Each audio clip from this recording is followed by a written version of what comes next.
Good morning viewers, আপনাদের সবাইকে স্বাগত জানাচ্ছি আমাদের চ্যানেল ব্লগ বাই টোনাটুনিতে। আজকে জুন মাসের 22 তারিখ 2024।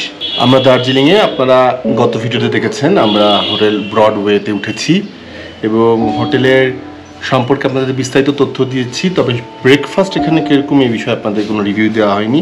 হ্যাঁ, ব্রেকফাস্ট আমাদের বাংলাদেশে আমরা যেরকম নাস্তা চাই, যেমন হাতের রুটি, তারপরে আলুর দম, ডিম ভাজি, চা, সব কিছুই খুবই ভালো। আমরা নাস্তা করলাম আজকে ডিম ভাজি, মামলেট আর কি যেটাকে বলে, আর এটা আলুর দম। এখানে আলুর দম বলে আলুর ঝোলটাকে, এই যে এটা।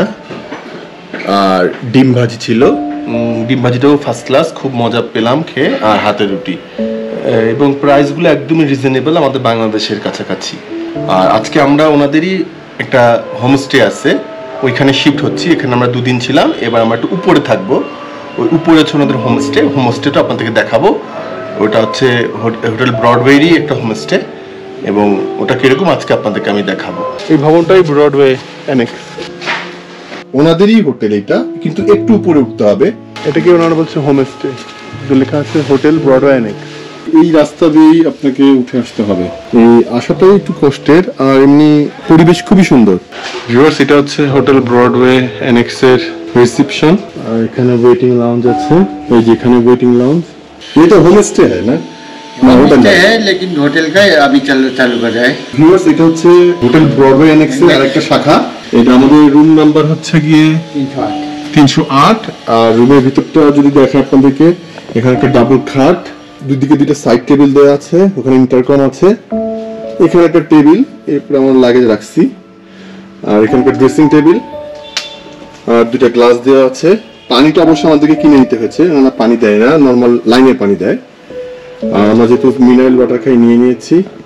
আর এখানে একটা সোফা দেওয়া আছে, আর পুরা উডেন, পুরা রুমটা উডেন। এখানে সিলিং এ আবার মিরর দেয়া। এখানে একটা ভালো জিনিস দেখলাম, এই রুমে একটা ঘড়ি দেয়া আছে। আর এইখানে একটা টিভি রয়েছে, এই খাট থেকে শুয়ে শুয়ে আরামে এই টিভি দেখা যাবে।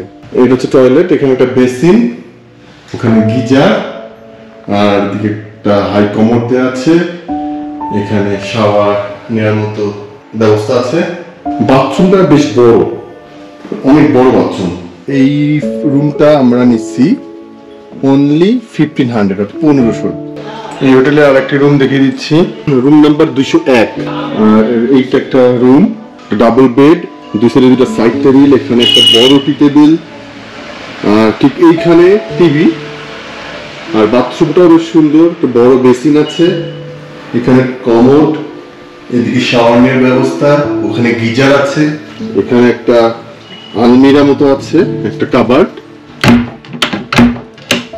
আর এখানে ড্রেসিং টেবিল, একটা মিক্সের মতো আছে। এটা কারেক্ট, যারা দীর্ঘদিন ধরে থাকবেন তাদের জন্য সুবিধা। এখানে ফ্লাক্স দেওয়া আছে, আর গ্লাস দেওয়া আছে 2টা। এদিকে একটা জানলা আছে, আর এখান থেকে বারান্দা থেকে এখান থেকে কাঞ্চনজঙ্ঘা ভিউ আসে সিজনে, মানে শীতকালে আসে। এখানে 2টা চেয়ার দেওয়া আছে বসে সময় কাটানোর জন্য। এই হচ্ছে এনভায়রনমেন্ট এই রুমটার। আপনাদেরকে আরো একটা রুম দেখিয়ে দিলাম, হোটেলের একটা আইডিয়া আসবে আপনাদের যে হোটেলের রুমগুলা কিরকম। আচ্ছা, আর এদিকে করিডোর, অনেক রুম, এদিকে রুম। এটা হচ্ছে পেছন দিক, মানে একদম ব্যাক সাইড। এটা ফ্রন্ট সাইডটা এই সাইডে, এখান থেকে কাঞ্চনজঙ্ঘা ভিউ আসবে যদি ওয়েদারটা ভালো থাকে। হোটেলের এই বারান্দা থেকে খুব সুন্দর ভিউ পাওয়া যাচ্ছে, পুরো দার্জিলিং এর অসম্ভব সুন্দর ভিউ। এখানে কিন্তু চৌরাস্তা দূরে দেখতে পাচ্ছি, ওইটা চৌরাস্তা। ভিউয়ার্স, এটা হচ্ছে কমন ব্যালকনি।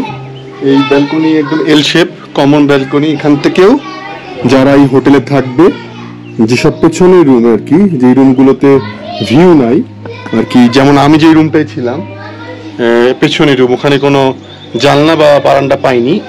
তো এখানে এসে এই দার্জিলিং মল রোডের এবং এই গির্জা, এবং দূরে দেখা যাচ্ছে ওখানে কিন্তু মল রোডটা, আর এই যে দার্জিলিং শহরের একটা ভিউ এখান থেকে পাওয়া যাচ্ছে।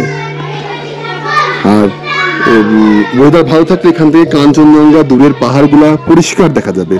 এটা ওনারা হোমস্টে বলছে, কিন্তু হোটেল ব্রডওয়ে অ্যানেক্স লেখা সাইনবোর্ডে দেখলাম।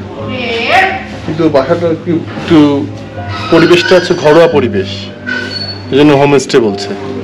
খাবার কিন্তু ওই ব্রডওয়ে, হোটেল ব্রডওয়ে থেকে খাবার নিয়ে এসে এখানে পরিবেশন করে, এখানে রান্না হয় না। অর্ডার করলে ওনারা এখানে এনে আপনাকে পরিবেশন করবে। এখানে ডাইনিং আছে। এটা হচ্ছে এই রেস্টুরেন্টের ডাইনিং। নমস্কার, আমি দীপক রায় বলছি, ব্রডওয়ে এনএক্স ম্যানেজার। এখানে আপনার বাংলাদেশের সমস্ত ভাই বোনদের কাছে আমার আবেদন, এখানে যদি আপনারা আসেন, আপনাদের আসার পদ্ধতি বলে দিচ্ছি। এনজিপি থেকে ডাইরেক্ট আপনারা আসবেন, বাস স্ট্যান্ডে নামবেন, ওখানে নেমে জাস্ট 5 মিনিট আপনাকে পায়ে হেঁটে উপরে ব্রডওয়ে এনএক্সে আসতে হবে। এখান থেকে মল যাবেন, সোজা আলাদা রাস্তা আছে, ওটার জন্য আপনাকে নিচে যেতে হবে না, যা 7 মিনিট লাগবে মল রোড এখান থেকে। এখানে যে আমার রুম আছে 14টা রুম আছে, 14টার মধ্যে আপনার প্রায় 8টা রুম ফুল ভিউ আছে, ফুল কাঞ্চনজঙ্ঘা ভিউ। এখান থেকে আপনি ডাইরেক্ট রুম খুললেই আপনি ব্যালকনি থেকে কাঞ্চনজঙ্ঘা ক্লিয়ার দেখতে পাবেন, ওয়েদার যদি ক্লিয়ার থাকে। আর আপনার এখানে আপনার ভিড়ভাড়টা কম হবে, এখানে একটু নিরিবিলি ফাঁকা জায়গা, ভিউটা বেশি হবে এখানে। আপনার নিচের থেকে ভিউটা অনেক বেশি হবে। বাংলাদেশের এখানে যদি আপনার 100 কাস্টমার আছে, আমার এখানে প্রায় 60 জন আছে। বাংলাদেশের কাস্টমার আমার এখানে সবসময় বেশি আছে এই অনুপাতে। আর রুমের আপনার প্রাইসের বলতে 1500-1600 টাকার মধ্যে রুম পেয়ে যাবেন, ভালো রুম, খুব balcony with balcony premium room পেয়ে যাবেন। তারপরে আপনার আপ ডাউন তো আছেই, সিজন অনুযায়ী কম বেশি এটা তো করাই যাবে।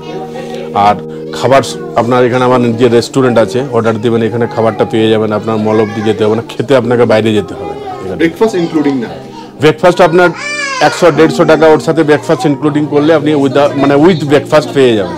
আপনার রুমের সাথে আবার 100 টাকা যদি অ্যাড করে দিলেন, 120 টাকা, তাহলে একটা ব্রেকফাস্ট পেয়ে যাবেন। সিজন টাইমে আসলে পরে আপনাকে কিছু আগের থেকে একটু বুকিংটা দিতে হবে। সিজনে ডাইরেক্ট আসলে তো পাবেন না, অফ সিজনে যে কোনো সময় আসবেন পেয়ে যাবেন রুম। এখানে ঘোরার জন্য গাড়ির সমস্ত ট্রাভেল আমার এজেন্সি আছে, এখানে ঘোরার জন্য গাড়ি আমি এখানে করে দেবো, আপনার pick up, drop, sightseeing সমস্ত কিছু করে দেবো। আমার মোবাইল নাম্বার হচ্ছে 6296418215। এখন সিজন বলছে দার্জিলিংয়ে, কিন্তু সিজনে যে এরকম ওয়েদার হয় আমার কখনো জানা ছিল না। মানে গ্রীষ্মকাল যেটা, নিচে প্রচন্ড গরম থাকে। পুরা ভারতবর্ষের যারা একটু অবস্থা সম্পন্ন মানুষ, যাদের ভালো মানে সচ্ছলতা আছে, তারা চলে আসে এই গরমে এই দার্জিলিংয়ে এবং বেশ কিছুদিন এখানে অবস্থান করে। যার কারণে এখানে হোটেলগুলো প্রায় বুকিং থাকে, যার কারণে এখানে হোটেল পাওয়া মুশকিল এবং হোটেলের দামটাও বেড়ে যায়।